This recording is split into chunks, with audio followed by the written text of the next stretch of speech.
Are we about to see the biggest merger in business history? Top tech analyst Dan Ives of Wedbush now saying he expects Tesla and SpaceX to combine into one behemoth of a company next year. He's inferring that because Tesla had invested $2 billion in Musk's other company, xAI.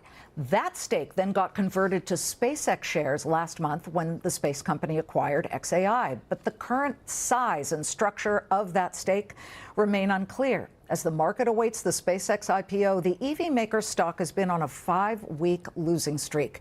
Now, if it wants to break that streak, it needs to close today above $367.96. Right now, we're at $361.62. Not quite there, although we were earlier, so it could still happen.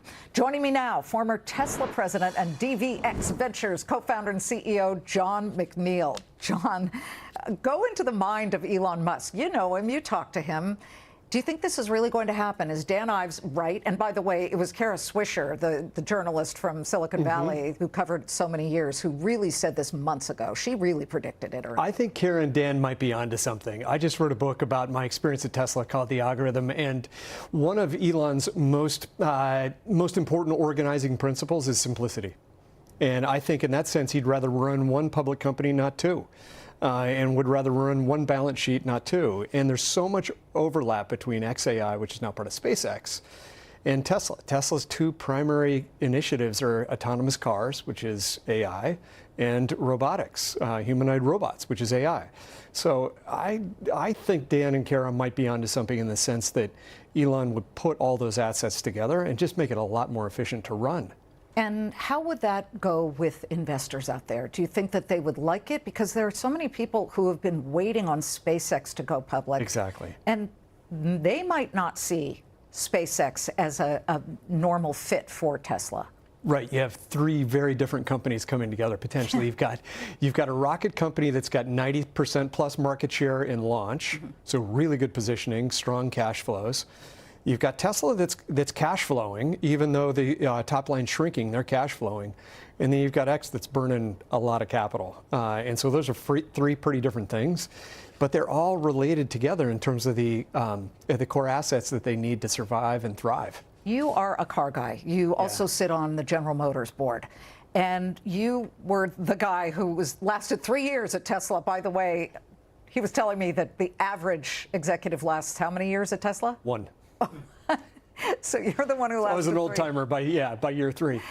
Tesla, from a car company perspective, has had a rough go of it. They have seen much lower delivery numbers. Yeah. They have also seen production numbers go down, and there are way more competitors. It used to be the only game in town. Exactly. And now everybody's making EVs. Right. I mean, some are scaling back because President Trump is not that excited about them, but BMW has an award-winning EV. Yep. BYD in China.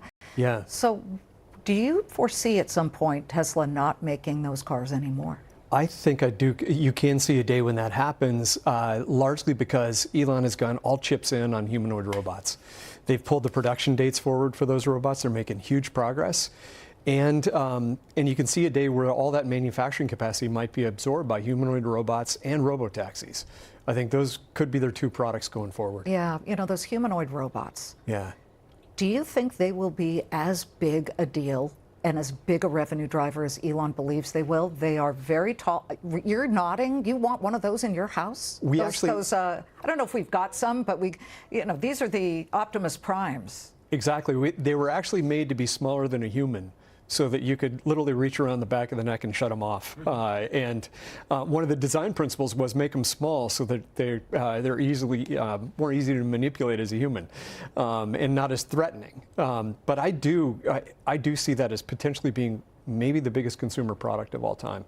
And certainly we're deploying them even in places like General Motors in the factory as fast as we can. Because we're short places, people to work in dangerous places.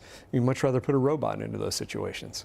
I get that. Yeah. I get that. But the auto industry overall is facing very difficult times. They're dealing with the tariffs. Yes. They are dealing with the $7,500 EV tax credit. So Yep. a lot of them backpedaled on their EV plans. Now, of course, we have sky-high oil prices and gasoline. Right. Since the start of the war is now $1 higher per gallon.